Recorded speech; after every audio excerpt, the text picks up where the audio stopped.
Hello guys, welcome to my YouTube channel. My name is Yuvraj Mehta. आप देख रहे हैं एजुकेशन एरा यूट्यूब चैनल। तो आज की इस वीडियो में हम एक इम्पोर्टेंट टॉपिक जो है लिबर्टी, उसके ऊपर बातचीत करेंगे। और यदि आप चैनल पर नए हो तो चैनल को सब्सक्राइब कर दीजिए। और यदि आप PYQs लेना चाहते हैं तो आप मेरे चैनल को विजिट कर सकते हैं। और कमेंट बॉक्स में भी आपको एक लिंक मिल जाएगा जिसके ऊपर आप टैप करके मुझे डायरेक्ट व्हाट्सएप में टेक्स्ट कर सकते हैं। और यदि आप HPU MA political science entrance June 2025 की प्रेपरेशन कर रहे हैं तो आप मेरे चैनल के साथ ज़रूर से जुड़ सकते हैं।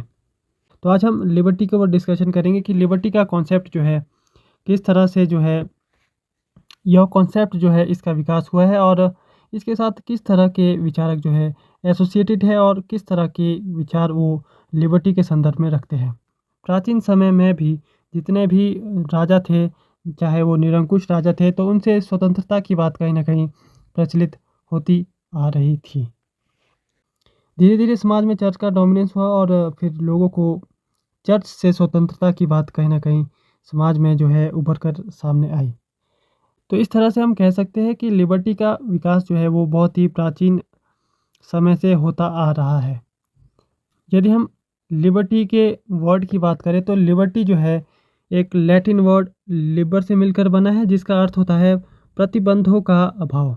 लेकिन वास्तव में यदि हम लिबर्टी की बात करें, यानी पॉजिटिव लिबर्टी की बात करें, तो पॉजिटिव लिबर्टी प्रतिबंधों का अभाव नहीं है, बल्कि पॉजिटिव लिबर्टी है अन्यायपूर्ण प्रतिबंधों का ना होना। मतलब ऐसे प्रतिबंध नहीं होने चाहिए समाज में जो कि अन्यायपूर्ण हो, क्योंकि यदि अन्यायपूर्ण प्रतिबंध लोगों पर लगाए जाएंगे तो इस कंडीशन में हम लिबर्टी की बात नहीं कर सकते। तो राज्य द्वारा व्यक्ति के कुछ मामलों में हस्तक्षेप करना अनिवार्य हो जाता है। स्वतंत्रता केवल उसी समय तक सही रहती है जब तक कि वो दूसरे के स्वतंत्रता को बाधित ना करे। तो इस तरह से हम कह सकते हैं कि जो लिबर्टी जो है पॉजिटिव लिबर्टी, ये प्रतिबंधों का अभाव नहीं बल्कि अन्यायपूर्ण प्रतिबंधों का अभाव है। इसमें जो पहले इम्पोर्टेंट थिंकर है वो है जॉन लॉक।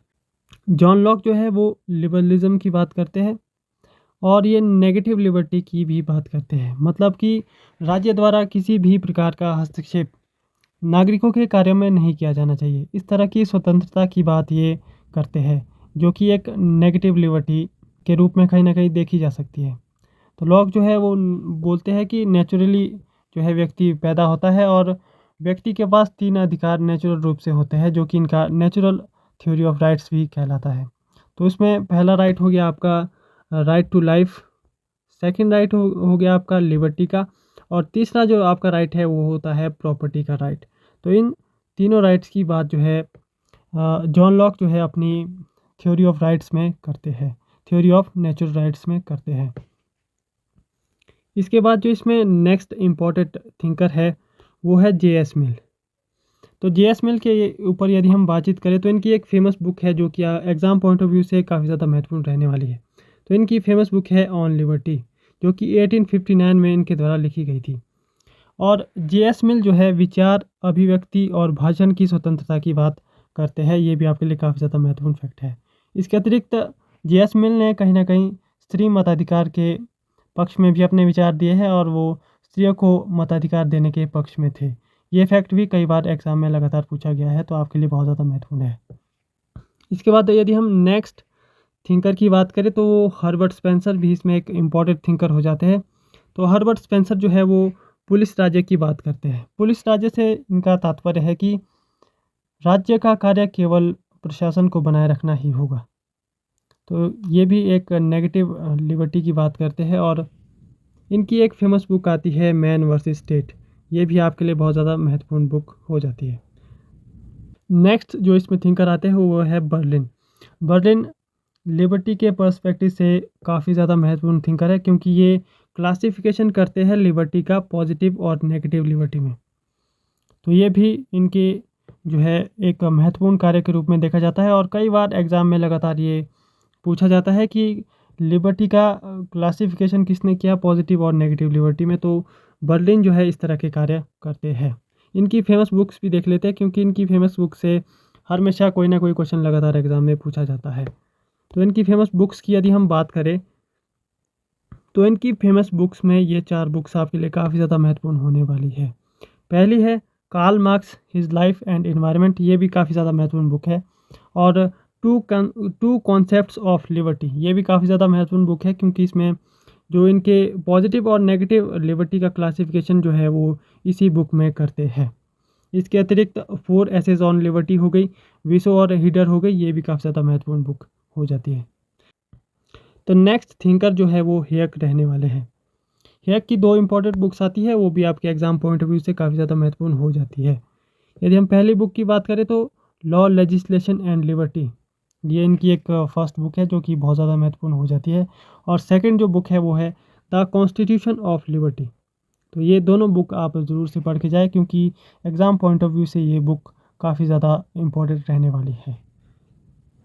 नेक्स्ट इसमें जो इम्पोर्टेंट थिंकर है वो है मिल्टन फ्रीडमैन। और मिल्टन फ्रीडमैन जो है कैपिटलिज्म एंड फ्रीडम की बात करते हैं, तो ये बुक भी आप ज़रूर से याद करें। इसके अतिरिक्त रूसो जो है वो रूसो पॉजिटिव लिबर्टी की बात करते हैं। इसके अतिरिक्त रूसो का एक फेमस कॉन्सेप्ट है जो कि फ्रीडम ऑफ पैराडॉक्स के नाम से प्रचलित है। फ्रीडम ऑफ पैराडॉक्स का मतलब है कि जो इनकी एक कोटेशन है, man is born free and everywhere he is in chains.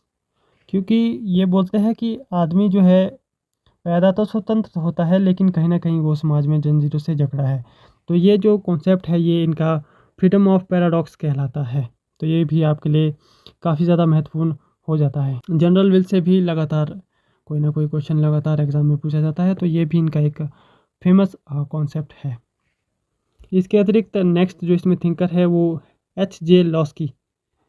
Laski जो है अधिकारों की बात करते हैं, राइट्स की बात करते हैं, और इनकी फेमस बुक है ग्रामर ऑफ पॉलिटिक्स। ये भी पिछली बार एग्ज़ाम में पूछी गई थी, तो आपके लिए ये भी बहुत ज़्यादा महत्वपूर्ण हो जाती है।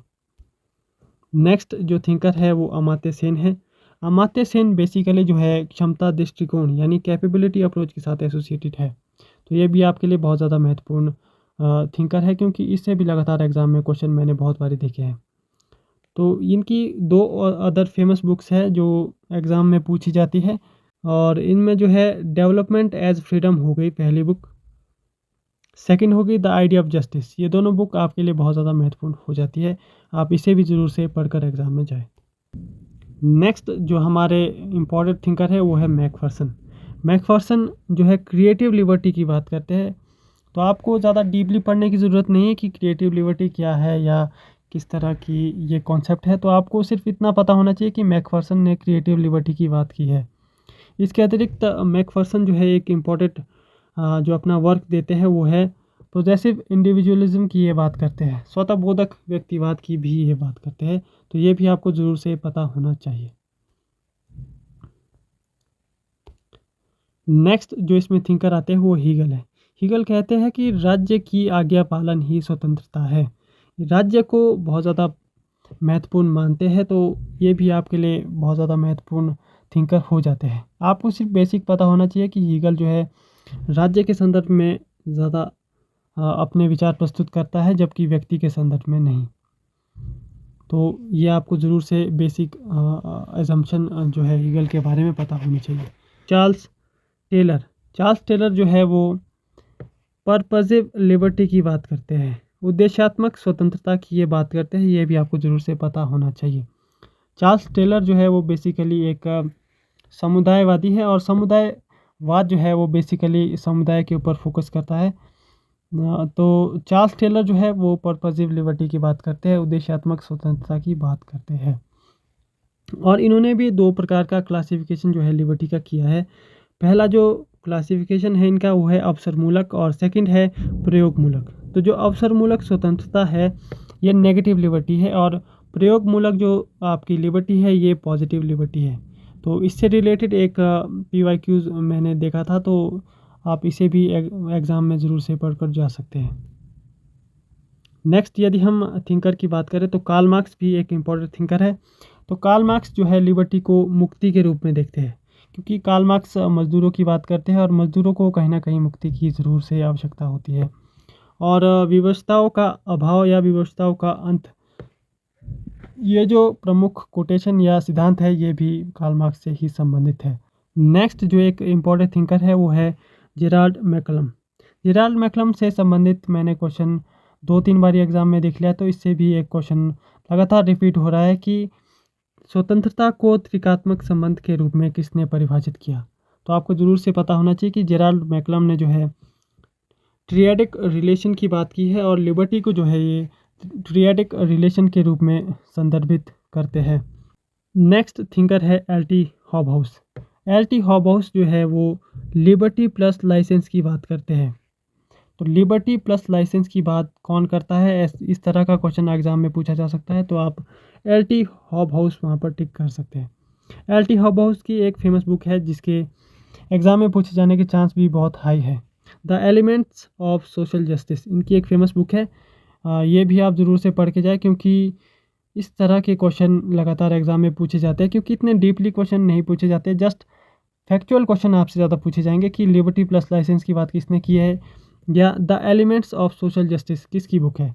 तो एल.टी. हॉबहाउस जो है इससे रिलेटेड है, तो आप ये भी ज़रूर से एग्ज़ाम में पढ़ के जाए। लिबर्टी प्लस अथॉरिटी की बात जो है वो हॉब्स करते हैं। तो हॉब्स जो है लिबर्टी प्लस अथॉरिटी की बात करते हैं, ये भी आपको ज़रूर से पता होना चाहिए। इसके अतिरिक्त नेल्सन मंडेला की एक फेमस बुक है लॉन्ग वॉक टू फ्रीडम। तो ये भी आपको पता होना चाहिए क्योंकि कई बार जनरल अवेयरनेस के क्वेश्चन भी एग्ज़ाम में पूछे जाते हैं, तो आपको थोड़ा बहुत इसका भी पता होना चाहिए।